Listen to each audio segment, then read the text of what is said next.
Welcome back. Today we're talking about something that hits especially close to home here in Northeast Florida, roofing near the ocean. Living on or near the water is incredible, but it also creates one of the toughest environments for a roof to survive. Salt air, constant wind, storms, and hurricane season all take a toll. So what actually changes when you're roofing near the coast? And what should homeowners know before making decisions about the roof? I've got Alex here with me, and we're going to break it all down. Alex, welcome to the show, man. How's it going? Good. Yeah. So let's start with this. Yeah. When you hear that a home is right on or near the ocean, what immediately changes in your mindset as a roofer? So the first thing that comes to mind for me is, what kind of roof's on there? Do you have shingle? Do you have metal? Do you have tile? And that's going to kind of change what I immediately look for and what I immediately point out as problem areas when I'm coming to do an inspection for something as simple as a repair, even all the way up to a full re-roof. Okay. So here in St. Augustine, obviously Atlantic Ocean, salt air, salt water. How does that salt air actually affect the materials over time? Yeah, so the main material that salts affects is anything metal. So any metal component on the roof. If you're directly on the beach, there's a good chance that salt's gonna chew at it, depending on what it's made of. There's a big and every roof has a lot of metal components. So anywhere down from fasteners to a full metal roof, flashing, drip edge. There's a bunch of different components that can absolutely be affected by the salt in the air, no matter what kind of roof you have. All the car guys, I think, can attest to that, especially like the vintage car guys, because they actually used metal components. So you're dealing with actual steel parts and chrome bumpers and fasteners and everything. Rusted out frames, everything else. Yeah. And so I think in our modern vehicles, we don't see that as much because there's so much plastic. Yep, a lot of plastic, a lot of aluminum too in some of these newer vehicles. Yeah. So what are the roofing materials that don't hold up well in any of the coastal environments? So typically the one that we see that goes out the quickest, that we have the most issues with, would be anything galvalume or tin or anything when it comes to metal roofs. That's definitely aluminum is always the best option for that. And it's, there's a couple big differences between all of that. Okay. So speaking of metal roofs, what is the difference between galvalume and just aluminum? Yeah, so it's a completely different makeup. Galvalume is a different type of metal that just has a coating on it. Aluminum is, of course, aluminum. And the biggest thing is the salt doesn't affect aluminum in the way that a galvalume roof does. All the guys here can attest that we've all been to a couple galvalume roofs where they were right there on the ocean. You stand out your window, look at the beach. We climb up there and it's, they tell us, hey, we got this roof done 7-8 years ago, and we go up there and there's just rust everywhere. All across the whole field, everything is just rust. And, at that point, it's just, there's not much that you can do to kind of just make a repair or anything like that. That typically leads to a much larger issue. Yeah. So galvalume is just a coating. To an extent, yeah. It's a metal roof that's used. It's galvanized steel, and then with a coating on top of it. Okay, I'm picturing like a clear coat of a car, and once that breaks down, you're down to the exposed material underneath, and exactly, the clock's ticking. Yeah, and salt chews through that coating. Yeah, for sure. What are some of the biggest mistakes you see homeowners make when they're going through the process of choosing that roof? They live near the water. What are some of the mistakes they're making in their mindset and decisions? Yeah. So the biggest mistake that we see typically is sometimes the cheapest roof up front is not always the cheapest option in the long run. You might think you're getting a deal because this one guy said, hey, we can do your roof for 20, and another guy comes in and says, well, this is a different material. It's still a metal roof, but it's different metal. But it's going to cost you, $28,000 to $30,000. And then that's the instance of galvalume and aluminum, that galvalume is much cheaper, but that aluminum will last you much longer in the long run.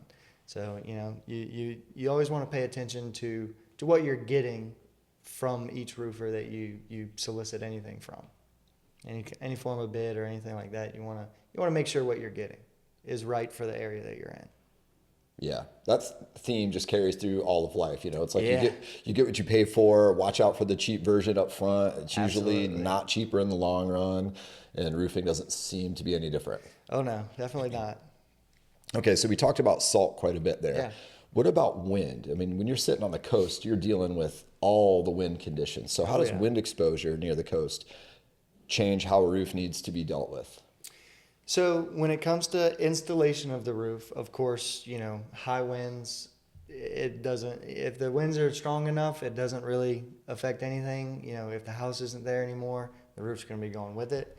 The biggest thing is proper installation, circling back to you want to find a trusted roofer that you can really count on to put on a well-installed roof with the right fasteners, the right material when it comes to flashing and drip edge and all that, just to make sure that all the components in your roof last as long as they possibly can. Okay, so big part is just proper installation, as much absolutely. as anything. Okay. Are there any additional precautions that should be considered for like a hurricane-prone area with those excessive conditions? Yeah, so I mean, it kind of circles back to how strong is the hurricane. Of course, if we have a Category 5 hurricane, the chances are it doesn't really matter what's up there or how it's installed. It's not gonna make it through. But definitely, proper installation and all. I say it a lot, but it's an important part of it.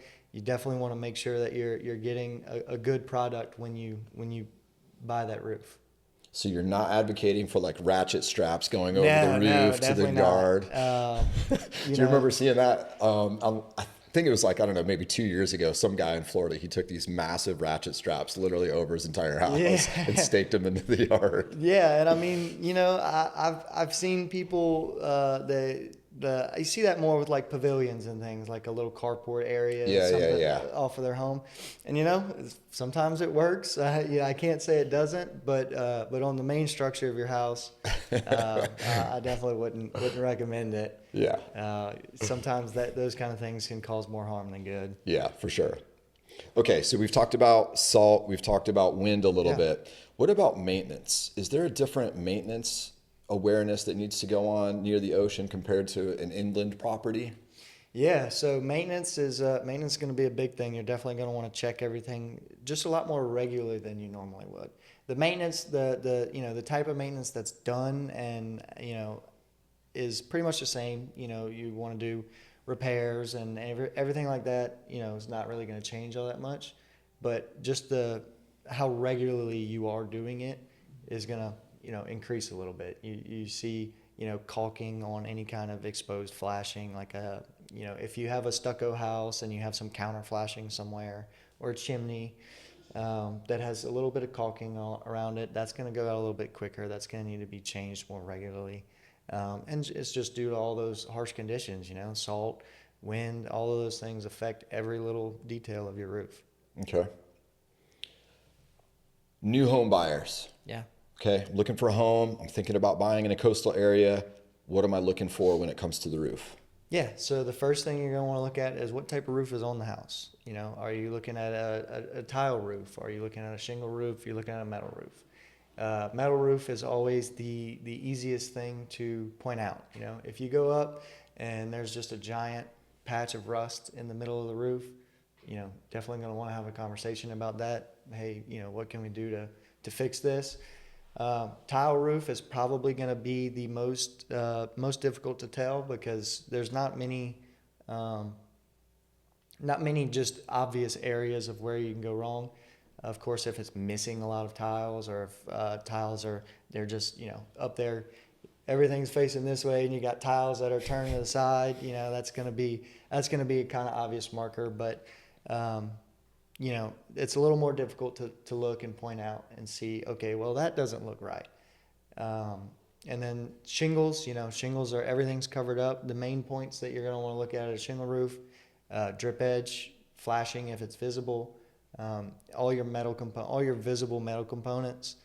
Another big thing that you can just look at to obviously see if there's a potential for rust is chimney caps. So chimney caps aren't necessarily like a roof accessory. Of course, they do stop water from entering your home, but you know, if you go up and there's a big old rusted chimney cap on the top of the chimney, there's also a chance that the other metal components on your roof could be rusted as well. Okay, so that's like a more obvious marker to reference. Yeah. If a homeowner already has the wrong materials up there, they're already installed, what are their options? Yeah, unfortunately, there's not too many options. And it kind of also depends on the roof material. When it comes to metal, you know, if you have a massive field that's just all rusted out and anything, there's not too much that you can do to outside of just replacing the roof. Yeah. And making sure you're getting the right material put back on. Shingle roofs, you know, depending on the extent of, you know, what's going on, if it's, you know, you have one side of it that's, you know, looking a little, seems to be coming apart a little bit easier than the rest of it, you know, you're not in a position to replace the whole roof. You can maybe try and just do a side of it, but of course, you know, more than likely, if there's one part of it that's bad, the rest of it is too. So it all kind of circles back to the best option is always to kind of replace that if you can obviously tell that something's going wrong. But, you know, to each their own, and there's definitely some options that you can take. Sure. Okay. So in summary, what's one thing every waterfront homeowner should understand about the roof that most people maybe don't understand? Yeah. So big thing, maintenance is going to be a lot more regular. The life of the roof itself is, you know, is shortened pretty good bit just from being on that coast. Okay. Yeah. Something to think about. Thanks for the insight, man. Absolutely. Very helpful. Living near the ocean comes with some incredible views, but it also means your roof is dealing with a much harsher environment every single day. The materials you choose, how the roof is installed, and how it's maintained all matter even more in coastal conditions. The good news is, when it's done right, a roof can absolutely stand up to salt, wind, and storms for the long haul. And like we always say, roofing doesn't have to be complicated, it just has to be done right. Thanks for watching. We'll see you on the next episode.